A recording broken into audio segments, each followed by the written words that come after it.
MotoGP mania has come to Mandalika as we get set for the first Grand Prix of Indonesia in a quarter of a century. Siapa sih yang kenal sirkuit Mandalika yang bulan Maret lalu menjadi perbincangan dunia karena menjadi tempat berlangsungnya MotoGP? Keren bukan? Tapi, tahukah kamu bahwa sirkuit Mandalika merupakan bagian dari sebuah master plan, yakni kawasan ekonomi khusus Mandalika atau yang disingkat KEK Mandalika.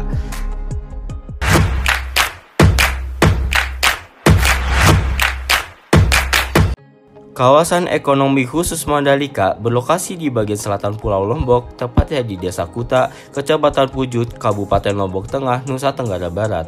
Area seluas 1035 hektar ini memiliki konsep pengembangan pariwisata berwawasan lingkungan.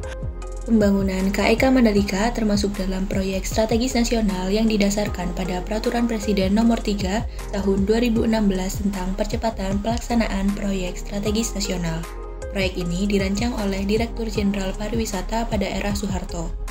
Di tahun 1989, pemerintah menunjuk BUMN LTDC atau Lombok Tourism Development Corporation sebagai pelaksana proyek KEK Mandalika. Namun, proyek ini mengalami masalah pendanaan dan dinyatakan bangkrut di tahun 1998.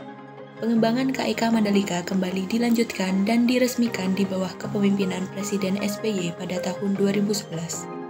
Setahun kemudian, pengembangan pariwisata dan KEK Mandalika dilanjutkan kembali oleh Presiden Joko Widodo pada Oktober 2017. Setelahnya, terbitlah instruksi Presiden yang menjadi akselerator proyek ini. Pemerintah Kabupaten Lombok mendukung perkembangan KEK Mandalika dengan berbagai kebijakan pemerintah maupun daerah, di antaranya dengan menyusun rencana detail tata ruang Kabupaten Lombok Tengah dan rencana tata ruang kawasan strategis kabupaten sekitar KEK Mandalika.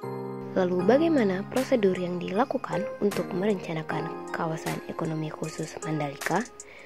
Yang pertama, pengusulan dilakukan oleh badan usaha, pemerintah kabupaten, kota, atau provinsi, serta bisa juga oleh Dewan KPBPB yang selanjutnya akan diajukan ke Dewan Nasional Kawasan Ekonomi Khusus. Dalam perencanaan KEK Mandalika ini diusulkan oleh PT Pengembang Pariwisata Indonesia atau ITDC, Indonesia Tourism Development Corporation. Selanjutnya, oleh Dewan Nasional KEK akan dievaluasi sesuai dengan kriteria, yaitu KEK harus yang pertama sesuai dengan RT/RW dan tidak berpotensi mengganggu kawasan lindung. Yang kedua, memiliki batasan yang jelas, dan yang ketiga, lahan yang direncanakan harus sudah dikuasai sedikitnya 50% dari keseluruhan rencana. Selain itu, kelengkapan dokumen pun menjadi syarat yang wajib dipenuhi. Lalu, bila disetujui, proses selanjutnya adalah pengajuan rekomendasi pembentukan KEK kepada Presiden. Setelah disetujui, pembentukan KEK pun ditetapkan dalam peraturan pemerintah. Selain ITDC yang berperan sebagai pengusul pembangunan KEK Mandalika, terdapat sejumlah pihak yang turut bersinergi, terlebih pada proyek sirkuit Mandalika, antara lain PT PP, Wijaya Karya, Bank Mandiri, Bank BTN, Bank BRI, dan Bank BNI. Moto Grand Prix Association juga ikut meregulasi dan mengawasi pembangunan sirkuit Mandalika agar sesuai dengan standar global. Namun, master plan ini tidak selamanya indah. Warga Dusun Ebunut, warga yang terdampak pembangunan sirkuit Mandalika, terpaksa meninggalkan tanah tempat tinggal mereka. Penggusuran tersebut diwarnai oleh sengketa lahan yang tak kunjung usai hingga pemenuhan hak yang menggantung.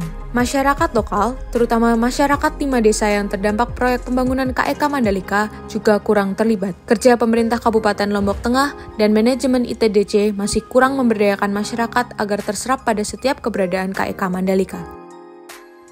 Meskipun harus mengatasi permasalahan sengketa lahan dan minimnya partisipasi masyarakat, KEK Mandalika tetap menjadi salah satu penerapan isu strategis nasional yang berhasil. Harapannya, KEK Mandalika tidak hanya mampu menarik lebih banyak wisatawan, tetapi juga memberdayakan masyarakat lokal.